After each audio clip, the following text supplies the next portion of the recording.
Oh, they're the big don't argue. Get off me, he says. Clear the tarmac. It's takeoff time. Media Vintage Sports Network presents Play-by-Play Podcast with Jordan Hughes.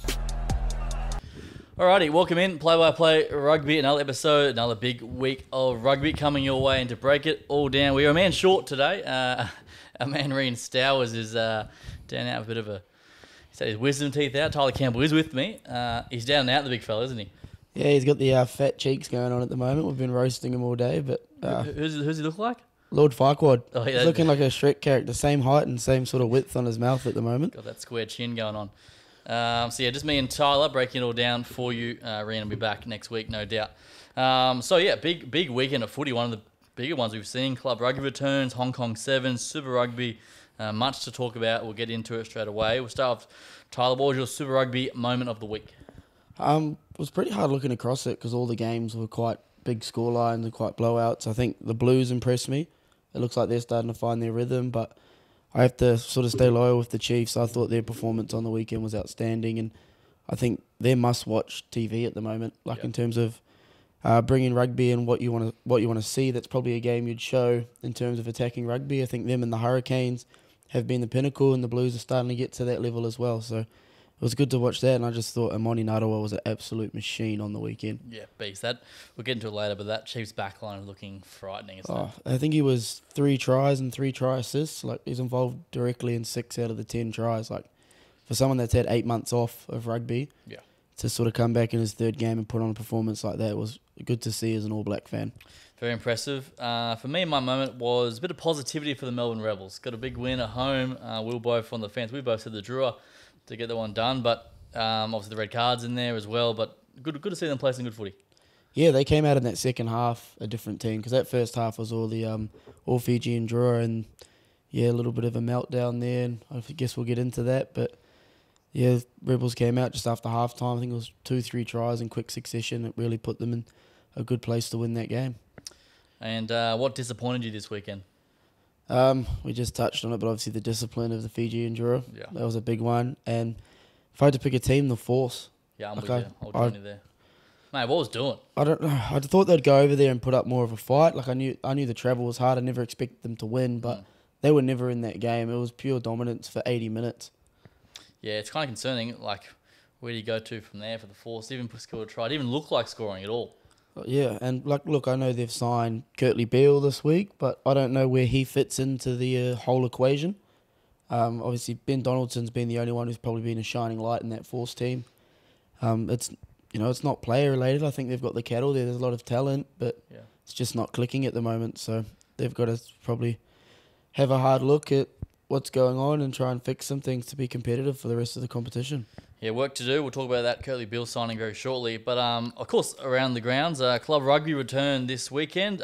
Queensland Premier Rugby, Shoot Shield as well in Sydney. Great to see so much round one rugby. Obviously, something you probably don't want to talk about. We have to get into it. Not the start we were after. What'd you make of it? Oh, look, I've got to give full credit to Sunnybank. They turned up, they played, and they've got some new players that have come in. They've also sort of kept the core group of their squad together the last couple of years, and they outdid us physically, and they got an early lead, and we couldn't come back and capitalise on our opportunities to sort of tick that scoreboard over. So full credit to them. It's got to take a hard look at ourselves now, and it's lucky for us. It's round one, so we can we got the week off for the bye this week, and then we get to go up against West, who have sort of been the benchmark of the competition the last 3-4 years. So for us, we've got some things we need to look at look at it ourselves, probably some reflection, and move forward into a big game back at home against West. So looking forward to that, and I'm hoping for a bit of a turnaround and a big front up there. Definitely, it's a long season, as we know. Could be able to have 8 debutants as well. So ended up being 8 debutants. It was, which is which a lot of clubs did, but it's got on a way. If I step away from my Bond hat a little bit, it's good to see the comp is strong for the potentially weaker teams as well. It's good to see that Sunnybank's better, that Norths are better. Yeah, I think everyone is sort of growing. I know Norths didn't have a good result on the weekend, but that South side's pretty red hot at the moment. So, it's good to see that sort of gap closing, because I think week in, week out, if you're playing strong footy, people are going to tune in, people are going to sort of want to play it. So it's good to see, and I think there's going to be some upsets across the board this whole year, and sucks that we were the first one, but I don't think it's going to be the last. No, it won't be. I called that West UQ game again. West looking pretty sharp with ball in hand. They were strong. South and GBS, both strong wins as well for them. South look real good. They could be a contender this year. And then Sydney, the two Blues, they knocked over Gordon, a bit of an upset there. And Sydney University and Randwick, very impressive once again. And what was Kirtley Beale's last outing in club rugby. So we'll touch on club rugby each and every week. Good to get the inside source here from Tyler and Reen as well when he's back in the mix. So we'll move on now to the Hong Kong Sevens. What an absolute spectacle this was. It was All Blacks dominance everywhere. Yeah, we've got to take our wins there. So it's good to see us bounce back because we've been a bit iffy some tournaments. One week we've been good, one week we haven't. And, it was good to go up in the men's side of things, seeing France there again without Dupont. Yeah. Means they're building a good sevens program there. Looks like Argentina's fallen back a bit, which kind of scares me because that could be a bit of a wake-up call for them heading into the Olympics to sort of turn things around. But it's good to see that competitiveness. We've seen Spain in the last tournament in that top 4. We're seeing it change every week, which means it's entertaining to watch because you're not sure who's going to win a game. I thought Aussie men's were pretty strong. Thought Hooper was solid in his debut. Probably didn't light the world on fire, but when your first effort in the tournament is a turnover to win the game or to seal the game, that's a very Hooper-esque, isn't it? Good indication of how he's going to go in sevens. And then on the women's side of things, obviously New Zealand and Oz are probably still the two top teams there. Sucks that they've ended up on the same side of the draw and clashed in a semi, but they're both looking strong, and I think New Zealand's just got the edge at the moment. But I'd never write Oz off coming into the Olympics because there's a lot of talent in both those sides. New Zealand women, it seems like they've really turned a corner. They started the year pretty slow. The last couple of weeks, they've just been firing everything they've been doing. Yeah, I think a few players have come back in. A lot of players also were coming off sort of lengthy sort of rehabs.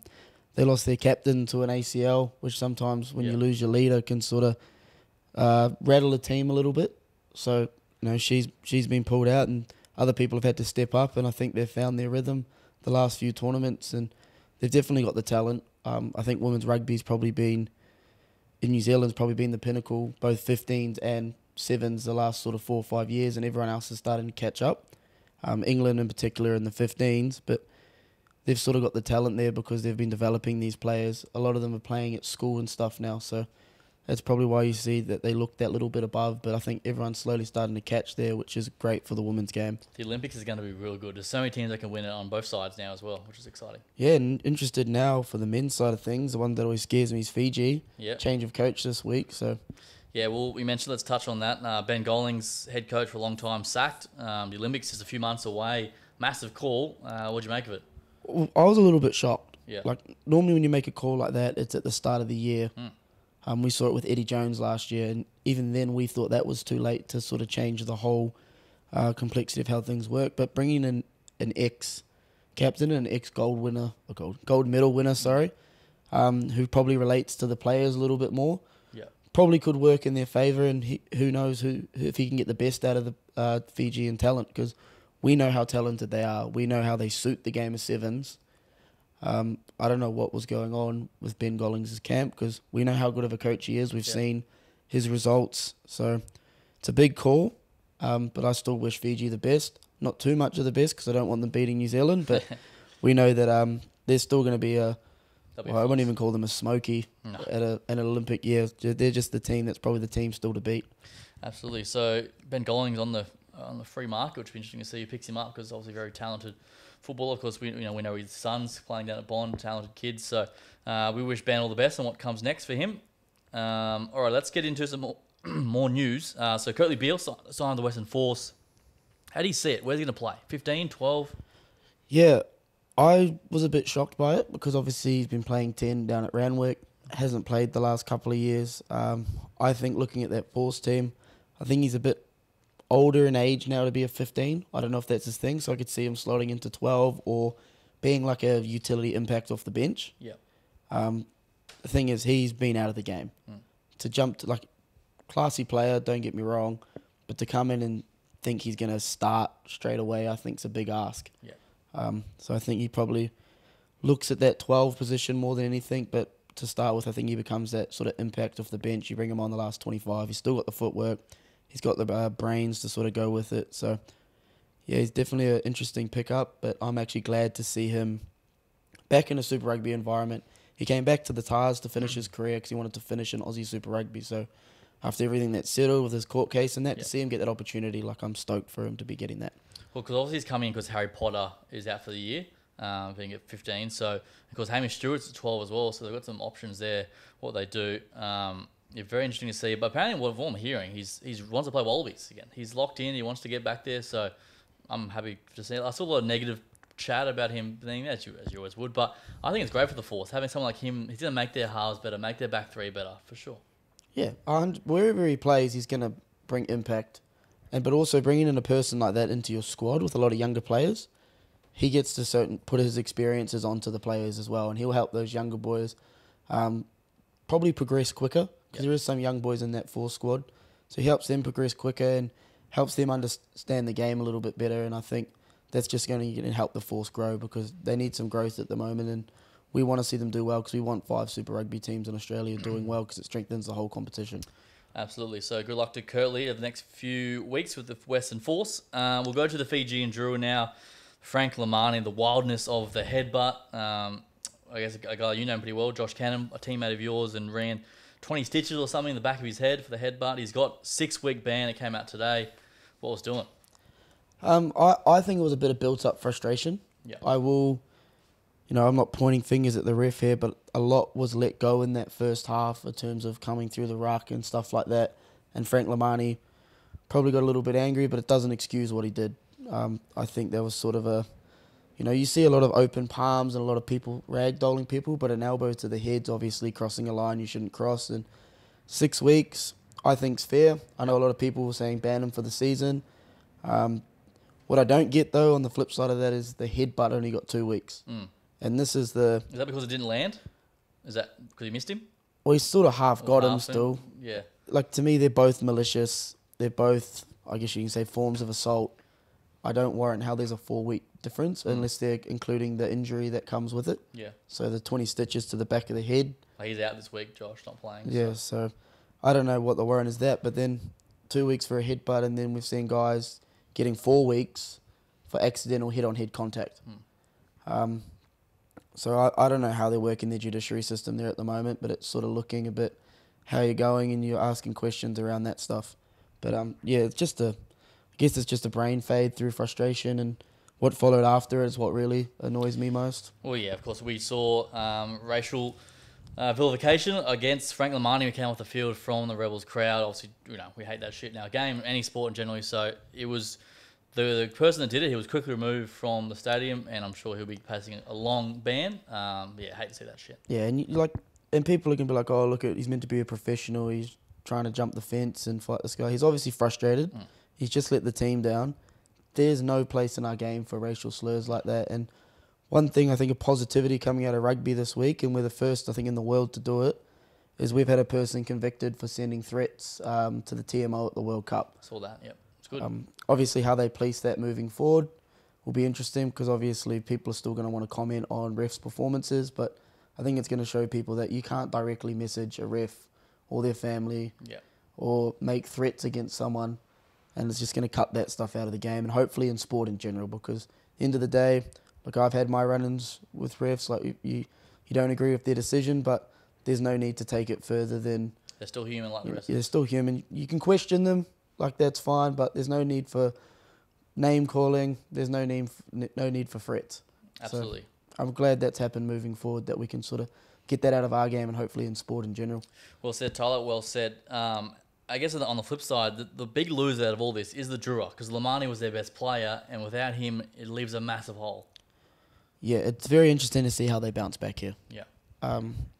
Obviously, Talent, the young halfback that started when Lamani was out, did a good job and was solid. But it's now you've got that reputation of doing things like that.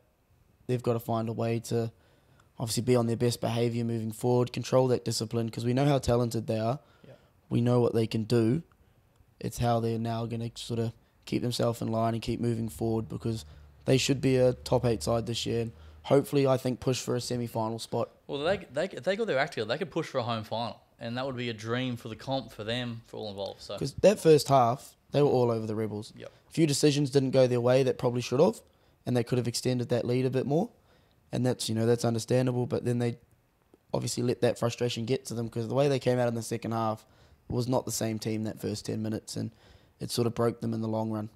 Absolutely. And our final bit of news, which is very exciting news, I can't wait to talk about this. A Club World Cup has been preliminarily announced, 2028 in the Northern Hemisphere. So 8 teams from Europe and UK, 6 teams from Super Rugby, 2 teams from Japan, a 4-week knockout tournament to be played every 4 years. What a competition. This is so exciting, I think.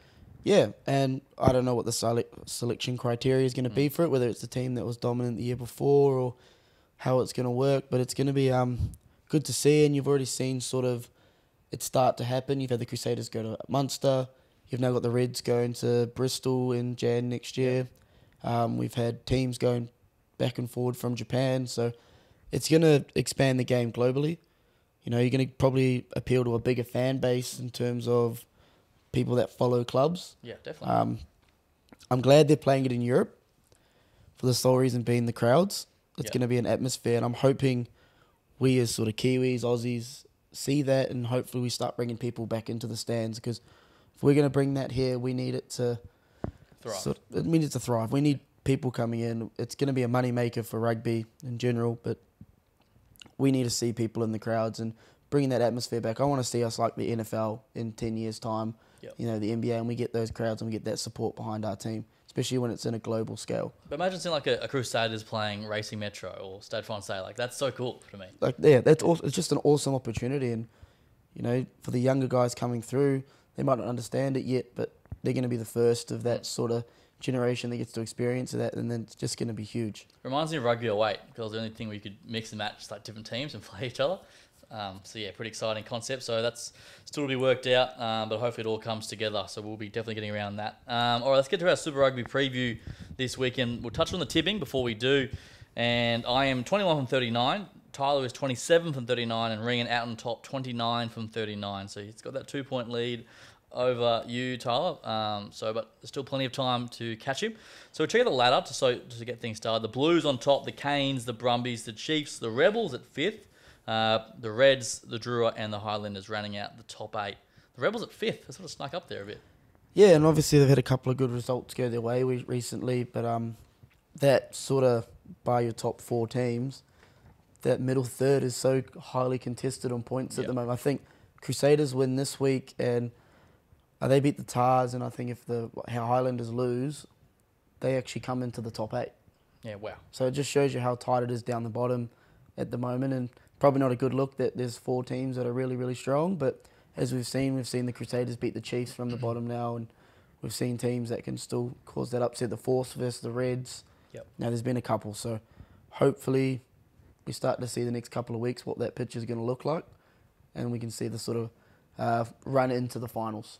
Absolutely. So another shortened round, Super Rugby round 8. It starts with Moana Pacifica up against the Queensland Reds Friday night.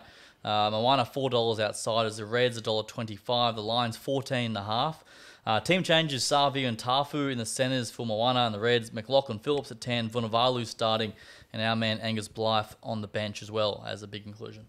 Yeah, stoked for Blythe. He's obviously been coming back and getting his match fitness up for us, and he's been solid, so it's good to see him back in the 23. Looking at this game, I think the Reds get it done, but Moana cover the line. It's a danger game though, isn't it? A little yeah, bit. It's a very dangerous. I think it's going to be close. Reason for that is, like, you saw the emotion on the Moana boys after that Chiefs game. Yeah. You saw their face or their Instagram post. Like, they were hurting after that loss. And when you got a team that's as passionate as they are and hurting that much, I expect them to bounce back and put on a performance. I think the Reds are in the same boat though as well. Yeah. Obviously lost 2 on the trot to the Force and the Brumbies. Had a week off to refresh and plan for this game. I see them coming into this game ready to fire up as well. So I think this is going to be a great game in Whangarei. They normally turn up for rugby. It's not their local team, so I'm not sure what the crowd will be like, but they do love going to games and sort of turning up. So there'll be a good crowd there, hopefully. And it's a nice field to play on as well. So we'll encourage running rugby if the sun's out. So you reckon Moana get in within that two try spread? I think Moana are in the line, but I think the Reds get it done. Because Reds need that win, and Moana's had those 2 thumpings in a row now. Yeah. So they'll be eager to keep it close. Reen's gone the Reds as well. I'll go the Reds to win, and I'll go the Reds just to get the line done, win by between that 15 and 20. I think this is the Reds' best back line.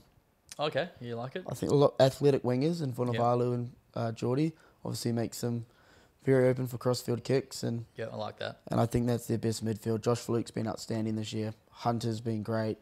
And, well, the Harry McLaughlin, obviously 10 with Tommy Liner, that's your debate. And it's interesting to see Harry go from out of the squad to jumping Lawson into the starting spot. So maybe it was a rest week for Harry. I'm not too sure, but it'll be interesting to see that sort of framework moving forward. So we'll see how that one pans out. Then this is a big game. We saw this massive result a few weeks ago, but they meet again. The Crusaders against the Waratahs in Sydney. The Tars $3.30, the Lions $10.5, the Crusaders $1.32. No Angus Bell done for the year. Hannigan and Tristan Riley return to the starting lineup. Feketi Parisi in the centres. Marky Mark has been dropped.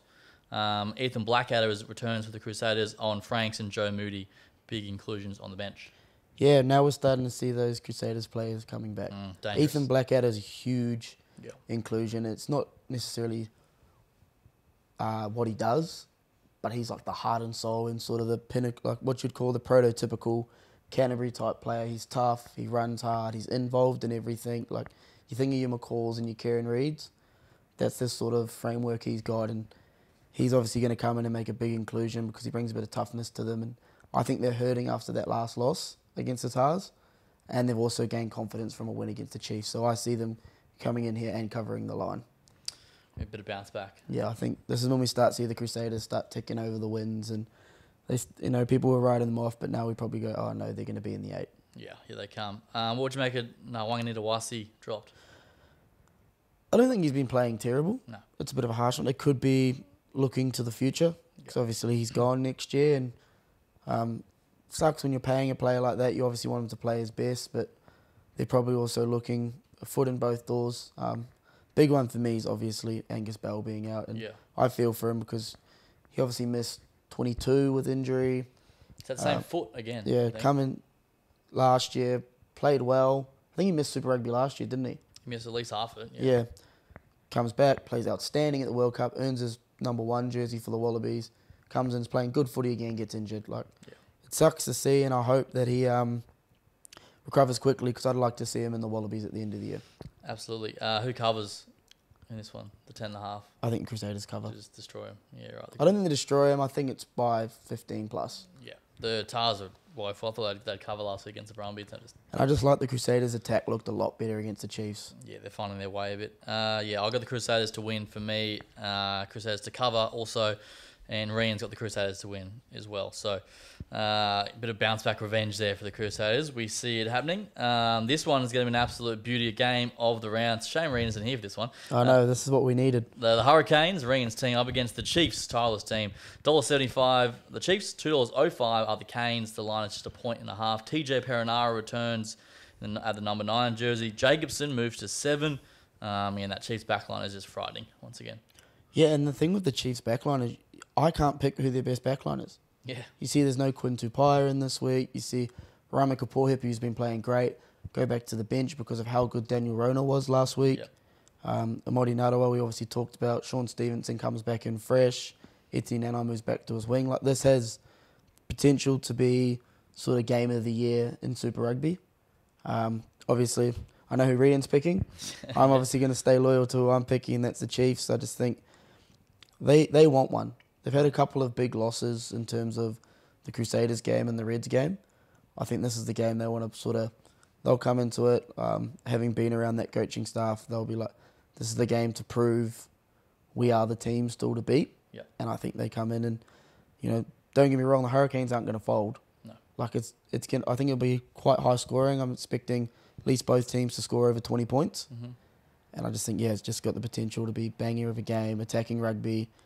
For me, this is the first test we see of Ruben Love in a sort of crucial game to see how he steps up to the next level. Yep. And Brett Cameron at 10 as well. Brett Cameron at 10. And then on the flip side, I think Damien McKenzie's coming up with a point to prove as well. Yep. So Chiefs by what? How many? I reckon Chiefs by 5 or more. Okay, lovely. Regan's got the Canes, and I'm going to go the Canes as well at home, plus 1.5, and I'll bet the Canes to get it done. But yeah, it should be an absolute blockbuster. Can't wait for that one. And then our final game of the round in Melbourne, the Melbourne Rebels taking on the Highlanders. The Rebels $2.25, the Highlanders $1.62, the Lions 4.5. Josh Kemeny and Andrew Kellaway return for the Rebels. The Highlanders been inconsistent so far. They got a new man at 10, Falifaka, 21-year-old, his first start. New Zealand at 20, Otago NPC. Big test for him coming in. Yeah, and obviously I think the Landers now are looking at what's going to make them win games. They're obviously giving the young fella a shot this time. Yep. I'll be honest, they haven't been great. They showed promising signs in pre-season because they were sort of written off last year when all their players sort of turned over and left. This one's a tough one for me. Yeah. I think the Landers can do it, but they've got to show something. And the Rebels are so hot and cold at the moment, I don't know what to expect from them. So I'm going to take a guess, and I'm going to go with the Highlanders. I just think this is a game they'll be targeting because they know if they lose this, they drop out of the 8. So I think they target this as a must-win. The Rebels, I think they know they've got probably an easier run home to the finals. And I think Josh Canham's a massive loss. Yeah, Tuolima comes in for him. And don't get me wrong, Twain has been great. Yep. He's been awesome off the bench for them and brought a lot of impact. But I just think Joshy's been one of their best players, and it's sad to see him go off a injury that was sort of unnecessary. But yeah, I think the Landers get it done here, but I think it's a close game. 4.5's the line within that. Yeah, I'll go within the line. Yep. Okay. Ryan's got the Landers to win as well. I know the Rebels to win at home. Keep it going. Fakatava, anytime try scorer. Yeah. That'd be my dabble of the week. A little closer one, dummy and go near the ruck. Yeah, back there. And I'll go Kellaway for a try. He always sniffs one out, especially after missing last week. So Rebels plus the 4.5 to win, and on the money line as well to get it done. In the final match of round 8. So that wraps up our preview this weekend. I'm missing having some full slate of games. So we got for the full 6 are returning next week. Some other news during the week. I'm not sure we touched on it last week, but the Rugby Championship under-20s is coming to the Sunshine Coast very soon. First time ever. New Zealand, South Africa, Australia, Argentina, under-20s all battling it out in a few weeks. That's a great competition that we needed. Oh, they've had the sort of, I call them mock competitions with New Zealand, Aussie, Japan, but see South Africa and Argentina coming here. Big dogs coming. Awesome, because you see how much, like, the Six Nation under-20s has grown the strength of the under-20s in Europe. This is hopefully going to do the same for us. And I think, France has been quite dominant in the 20s. Italy's gotten a lot stronger in the 20s. Ireland's very strong. Even Georgia and stuff are quite strong because they still cross over and play over there. So I think we needed this. And I think there needed to be more emphasis on that pathway of under-20s to sort of develop those players quicker. So it's good to see, and I think it's good for Aussie and New Zealand to go up against those South African and Argentinian forwards because they are big at under-20s level, and they're good at the set piece already because their game's structured around that, whereas New Zealand and Aussie probably a bit more attacking rugby when they're younger and develop those set piece skills a bit later on in their career. So to see that, we get that chance earlier to sort of build that, I think it's just going to strengthen the game across both hemispheres, and it's hopefully leading into an under-20s World Cup. It's going to make it a great under-20s World Cup. Yeah, because for the Aussies, we play New Zealand in a couple of games, maybe against Fiji or Samoa, and then we have to go play South Africa in a pool match or Ireland. It's just, we're not prepared for it every year. And you play a full different style of rugby. Yeah, exactly. You go up against England under-20s, and there's a lot more kicking, and you're probably not expecting it as much. No. So you're not sure how to sort of go about it, if that makes sense. Yeah. So it's good that we're going to get a chance to play the South Africans and Argentinians and sort of, this doesn't actually work in these type of games. We can do this, and sort of gives us a bit more of a chance and a bit more of a foot forward going into the World Cup. Yeah, looking forward to that. So that's Sunny Coast in early May, I believe. So that's exciting. All right, away from the rugby side of things, unless you've got anything else you want to talk about? No, I can't think of anything off the top of my head. It's been a big weekend, big week of rugby, that's for sure. March Madness wrapped up college basketball over the weekend. UConn getting it done in the men's, in South Carolina in the women's. The numbers came out yesterday: 18 million for the women's final and 14 million for the men's. So the women showcasing how good the product's been. Caitlin Clark. Yeah. Tell you one thing, I'll take Rian, that annoyed me was them not letting UConn have that shot in that semi-final. Did you see that when UConn played Iowa? Yeah. There's Caitlin Clark. What's the Paige? Buckets? Yeah. Yep. She come off a screen and she had a shot to win it. Yeah. and they called a moving screen. Oh, true. And I was like, you want people coming in to watch the game, you can't call that there. 50-50, it probably a fair call. Yeah. But it was like 6 seconds left. They ran a little play and she come off the screen, giving her a shot to go in front. There probably would have been like 3-4 seconds left for Caitlin Clark to still win it. And they called the screen. And I was like, you want people watching the game, they want to see the buzzer beaters. They want to see people attempt those game winners. They don't want to see the ref make a big call like that at that time. And let's say it was the right call, fair enough. But because it was such a 50-50, I was like, would have been good to see. Really good to see. Bloody oath. But yeah, UConn men's probably been the pinnacle back. of, I think their coach came and said, we run college basketball. Can't disagree with them at the moment. They've been quite dominant the last 10 years. They've covered the spread in the last 12 matches. Like, they're just destroying teams. They're not even getting close. And they did again in that final. They're just, good basketball team. And be interesting to see how they go next year with another big turnover of players. Yes. And then, I guess, around the globe a little bit, the NFL draft is fast approaching. I'm looking forward to that April 23rd or 26th. So next few weeks or so, really starting to heat up. Nothing major news just sort of broke on that thus far, but there will be. No, it's been quite quiet. Yeah. I think we'll get more in the next couple of weeks as the interviews go, where teams are leaning. Yeah. I think it's pretty obvious Caleb Williams is going 1. I think it'd be a massive shock if they made all those trades and then drafted a He's one. Drake. Unless they trade down and take a Drake May but at the moment it looks like they're pretty stuck on Caleb Williams. And then completely different. Did you see did you get around the wrestling at all? The WrestleMania on the weekend? Mate, I watched every match live. Oh, did you really? Oh, Yeah. good. Yeah, Me and Ronan. Yeah, right. I fucking love it. How good is it? So do I. And the thing is, it's like you don't talk about it in public because it's like you watch that stuff. Like you get judged for it hard. But me and Ronan watched pretty much that's every awesome. match. Yeah, I'm a big fan. I've grown up watching that stuff. And after my post rugby depression, after losing on the weekend, it was good on Sunday to watch it, and then all day Monday. And that final match, obviously, seeing the Undertaker come back, seeing John Cena. Oh man, I just love the buzz when you hear their music and they're running out, and it was unreal. And then obviously good to see The Rock back involved, and obviously he brings bums to seats, and they're obviously competing with AEW at the moment, so. They're smart with what they're doing. The story writers and their content and stuff, the way they do it is just so clever. Best thing they did is Vince McMahon out the door.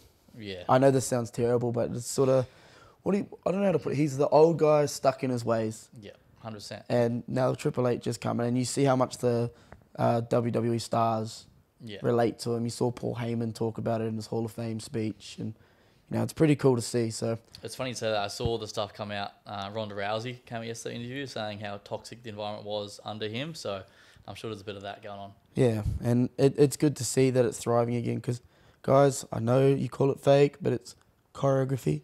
Yeah, it's storytelling. Just it's like watching a movie. Yeah, 100%. And it's a bloody good one as well. And if you're into it and you know all the stars, it is fun to watch. Absolutely. I remember when I was in Brisbane, I was a kid, I went and watched it live. Yeah, our Tribal Chief.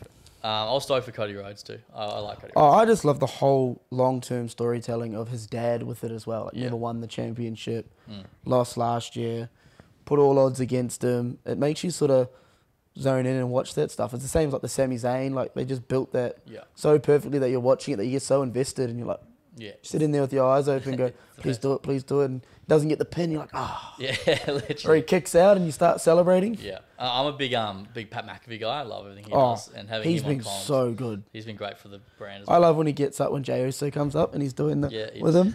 That cracks me up every time. Yeah, he's great. I also had his live show there on throughout the weekend and on Monday. Like he's just, he's box office as well. So. And the fact that they're now signed into the same thing as UFC, it's going to be interesting to see if we see kind of more crossover.